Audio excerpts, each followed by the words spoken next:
Hi, welcome to NR maths classes. तो अभी हम करेंगे क्वेश्चन नंबर 7। एक्सरसाइज जो हमारी चल रही है वो है 5.3। क्वेश्चन नंबर 7 जो है हमारे पास, देखो बेटा क्या है हमारे पास क्वेश्चन।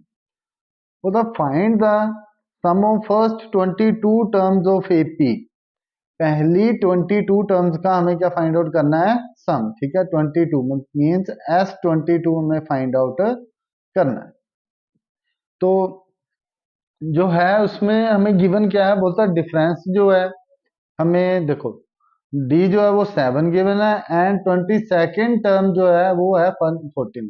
और देखो बेटा, अगर हमें 22nd टर्म हमें गिवन है और हमें सम भी 22 टर्म्स का ही पता करना है, तो मतलब हमारे पास जो टोटल टर्म्स हैं वो कितनी है, 22। तो 22 टर्म्स जो है वो कितनी है हमारी, 149। ठीक है, इस बात को आपने ख्याल में रखना है कि हमारे पास जो एन है वो कितना है, 29। ठीक है, तो हमें जो 22nd टर्म है वही हमारी क्या है, लास्ट टर्म भी हो जाएगी। ठीक है, तो करते हैं इस क्वेश्चन को। देखो क्या करेंगे सोल्यूशन में। सबसे पहले देखो बेटा, इन गिवन एपी हमें गिवन क्या है, इन गिवन एपी आपने क्वेश्चन को एज इट इज ही करना है। आपके क्वेश्चन में पूरे मार्क्स आएंगे, एक भी मार्क्स आपका जो है कट नहीं होगा, ये आपके टीचर की गारंटी है। ठीक है, तो कॉमन डिफरेंस जो है वो हमें गिवन है, वो हमारे पास डी होता है विच इज इक्वल टू 7। और दूसरा हमें क्या गिवन है, 22nd टर्म, मतलब A20 हमें गिवन है वो कितना है, 114। अब A22 का जो है वो हमें जो फॉर्मूला आता है वो आता है, उससे पहले हम लिखेंगे let a b the first term. A जो है वो हमारी क्या है, फर्स्ट टर्म। ठीक है, फिर आगे देखो बेटा क्या होगा। A22 हमें पता है, तो मैं A22 यहाँ पे लिख देता हूँ, हमारे पास कितना है, 149। हमें A22 मुझे पता है, उसको मैं क्या लिखता हूँ, A+21 इंटू डी। ऐसे ही करते हैं हम, तो विच इज इक्वल टू हमारे पास कितना है, 149। तो यहाँ से मुझे A की वैल्यू जो है वो आसानी से मिल जाएगी। A is equal to 21 into D जो है हमारे पास वो कितना है, 7, विच इज इक्वल टू 149। तो इनको करो मल्टीप्लाई, A+7 1 7 7 2 14, 147 आ गया हमारे पास, इज इक्वल टू 149।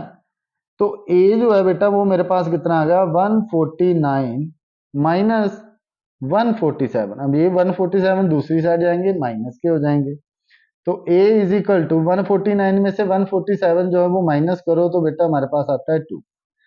तो एक चीज तो है वो हमने यहाँ पर निकाल ली है, फाइंड आउट कर ली। अब दूसरा इसी के साथ है बेटा, ये मत सोचना कि सर बॉक्स बना के दूसरी तरफ कर रहे हैं तो क्वेश्चन जो आपका अलग हो जाएगा, नहीं। हमें निकालना है सम ऑफ 22 टर्म, मतलब S22 पता करना है हमें। पहले सम का फॉर्मूला लिख देता हूँ, क्या होता है, n/2। अब लास्ट टर्म अगर मुझे पता है तो मैं आपका कौन सा फॉर्मूला यूज करूंगा, A+L वाला।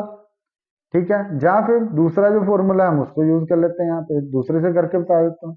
2A plus n-1 into D. ठीक है, यही होता है हमारे पास, वैल्यूज पुट आउट कर दो। तो देयर फोर एन हमारे पास कितना है, 22। ठीक है, यहाँ पर भी 22 अपॉन में 11 ब्रैकेट 2 इंटू ए हमारे पास बेटा 2 है, प्लस एन हमारे पास 22 माइनस 1 इंटू डी हमारे पास है 7। कुछ नहीं, बस इसको अब सोल्व कर लो, यहाँ पे 2 आएगा नीचे, ये कट के 11 हो जाएगा। तो S22 हमारे पास कितना आ जाएगा, 11। 2 into 2 4, plus 22 minus 1 21 into 7। S22 is equal to 11 into 4 plus 147। तो S22 हमारे पास कितना आ जाएगा, 11 इंटू 151। तब देखो बेटा 11 से मल्टीप्लाई करनी तो बहुत ही आसान है। क्या होता है, लास्ट वाले टर्म एज इट इज लिख दो, 5+1 6, फिर इसको कर लो 6, फिर 1 आ जाएगा हमारा, 1661 जो है वो हमारा क्या आ गया, आंसर। आप चाहो तो इसको दूसरे फॉर्मूले से भी करके देख लो, लास्ट टर्म वाले से, तब भी आपका ये क्वेश्चन हो जाएगा। ठीक है, और अगर किसी प्रकार का कोई डाउट है तो आप कमेंट बॉक्स में कमेंट करके पूछ सकते हैं, I will help you. Next question करते हैं बेटा अब। तो नेक्स्ट क्वेश्चन है हमारे पास क्वेश्चन नंबर 8। क्वेश्चन नंबर 8 क्या है बता, बोलता find the sum of first 51 terms. हमें कितनी टर्म का सम पता करना है, 51 टर्म्स ऑफ एन एपी, किसी एपी की, whose second and third term are this and this respective. अब बेटा सम तो तभी निकलेगा जब आपके पास, देखो एन आपके पास आ गया कितना है, 51। अब आपको ए एंड डी निकालना पड़ेगा, कैसे निकालेंगे, करते हैं क्वेश्चन। तो सबसे पहले तो लेट कर लो, let a b the first term, a जो है वो आपकी फर्स्ट टर्म है, and d is the common difference. ठीक है बेटा, आप इसको लेट जरूर करना है,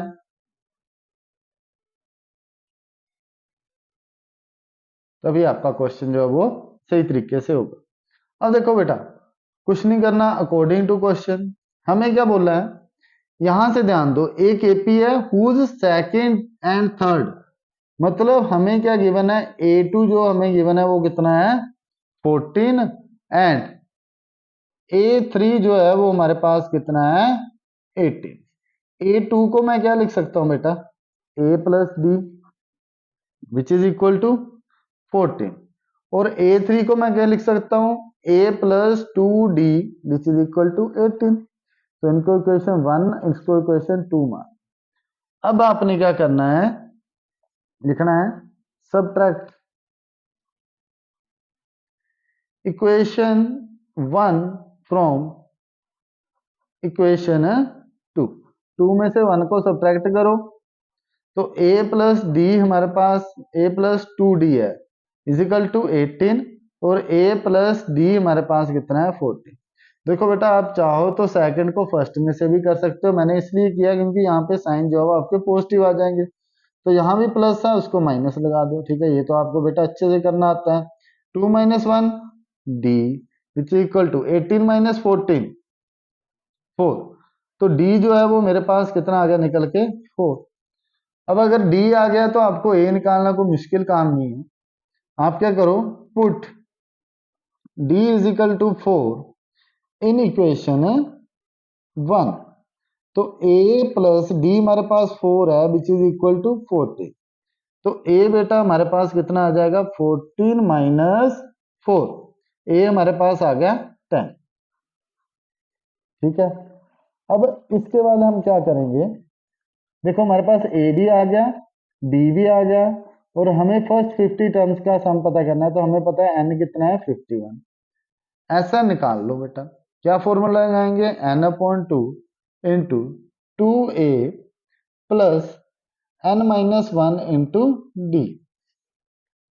S 51 is equal to N हमारे पास कितना बेटा, देखो एन हमारे पास है 51 अपॉन में 2, तो 2 इंटू ए हमारे पास कितना है बेटा अभी 10, प्लस 51 माइनस 1 इंटू डी हमारे पास कितना है 4। ठीक है, तो वैल्यूज मैंने पुट आउट कर दी, बस अब कुछ नहीं है, इसको सोल्व करना है। एस 51 हमारे पास कितना आ जाएगा 51 अपॉन 2 को एज इट इज रहने दो, पहले ब्रैकेट सोल्व कर लो, 2 इंटू 10 20, प्लस यहाँ पे क्या बनेगा 50 मल्टीप्लाई 4, एस 51 अपॉन 2, तो 20 प्लस 50 इंटू 4 बेटा हमारे पास कितने हो जाते हैं 200। तो S51 जो है वो मेरे पास कितना निकल के आ गया 51 अपॉन में 2, और इनको अगर मैं प्लस कर दूं तो मेरे पास 220। अब देखो बेटा ये आराम से कट रहे हैं 110 2 पे, तो S51 हमारे पास कितना आ गया 51 इंटू 110। तो मैंने अभी आपको बताया था कि देखो बेटा इससे तो मल्टीप्लाई करना जो है 11 से बहुत आसान है, जीरो की जीरो लगा दो, 1 5 प्लस 1 6, और फिर साथ में क्या आ जाएगा बेटा 5। ठीक है, तो ये आपका क्या आएगा आंसर। आप चाहो तो दूसरी तरह से मल्टीप्लाई करके इसको देख लो। ठीक है, अगर इन क्वेश्चंस में किसी प्रकार का डाउट है तो बेटा आपने कमेंट बॉक्स में कमेंट करके जरूर पूछ लेना है, और चैनल को ज़्यादा से लाइक शेयर एंड सब्सक्राइब जरूर करें, अपने फ्रेंड्स को बताएं ताकि मैं आपके लिए और अच्छी अच्छी वीडियो लाता रहूं। ठीक है, थैंक यू।